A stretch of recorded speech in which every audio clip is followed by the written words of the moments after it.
और इस इबारत में साफ है, तुम्हारे भाई से मुराद बनी इस्राइल के भाई, यानी बनी इस्राइल तो अरब ही हैं, क्योंकि हजरत इस्माइल और हजरत इसहाक दोनों हजरत इब्राहिम अलैहिस्सलाम के बेटे थे।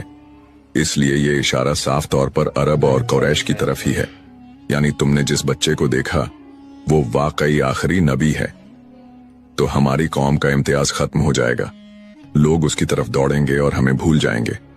तीसरा गुस्से में चिल्लाया, नहीं, हम इसे मानेंगे नहीं, ये अरबों में है, हम में नहीं, हम इसकी बात कैसे मान सकते हैं।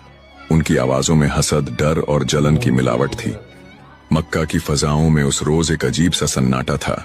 काबा की वादियों में सूरज की रोशनी तो थी, लेकिन दिलों पर गम का अंधेरा उतर आया था।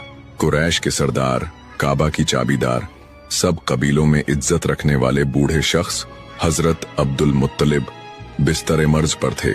बड़े बड़े कबीलों के सरदार उनकी चारपाई के इर्द गिर्द जमा थे। उनकी सफेद दाढ़ी छाती पर बिखरी थी और आंखों में अब भी एक अजीब नूर झलकता था। मगर इस नूर के सामने सबके दिल कांप रहे थे कि अब उनका साया उठने वाला है।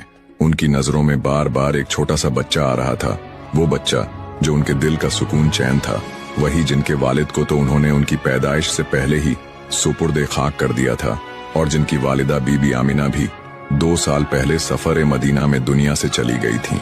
वो जो अभी महज 8 साल का था, लेकिन जिनकी पेशानी से एक अजीब रोशनी चमक रही थी।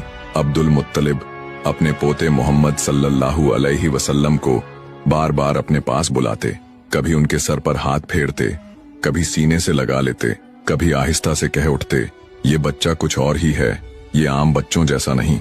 फिर उन्होंने अपने बेटों की तरफ देखा, उनके होंठ कांप रहे थे। तुम सब मेरी बात सुन लो, मेरे जिगर के टुकड़े की हिफाजत तुम्हारी सबसे बड़ी जिम्मेदारी है, और मैं ये जिम्मेदारी अपने बेटे अबू तालिब को सौंपता हूँ। अबू तालिब की आंखों से आंसू ढुलक पड़े। वो तंगदस्त थे, ज्यादा मालो दौलत नहीं थी उनके पास, मगर दिल बड़ा था। उन्होंने बाप की तरफ देखा और कहा, अब्बा जान, आप फिक्र न करें, मैं अपनी जान से भी ज्यादा इस बच्चे की हिफाजत करूंगा। कुछ ही दिन बाद वो वक्त आ गया जब मक्का की गलियों ने एक बड़े गम को देखा। अब्दुल मुत्तलिब का इंतकाल हो गया। कुरैश के लोग सन्न रह गए, लेकिन सबसे ज्यादा गम में डूबा हुआ दिल था 8 साल के मोहम्मद सल्लल्लाहु अलैहि वसल्लम का, जिनके सीने से बारी बारी वालिद, वालिदा और अब दादा का साया उठ चुका था। हुजूर सल्लल्लाहु अलैहि वसल्लम की आंखें आंसुओं से भीग रही थीं, मगर चेहरा अजूबा सा सब्र का पैकर था। कोई आम बच्चा होता तो चीखता, मगर ये बच्चा अलग था। वो चुपचाप आसमान की तरफ देख रहे थे, मानो कोई तसल्ली वहीं से मिल रही हो। अल्लाह पाक ने इस दर्द से हमारे प्यारे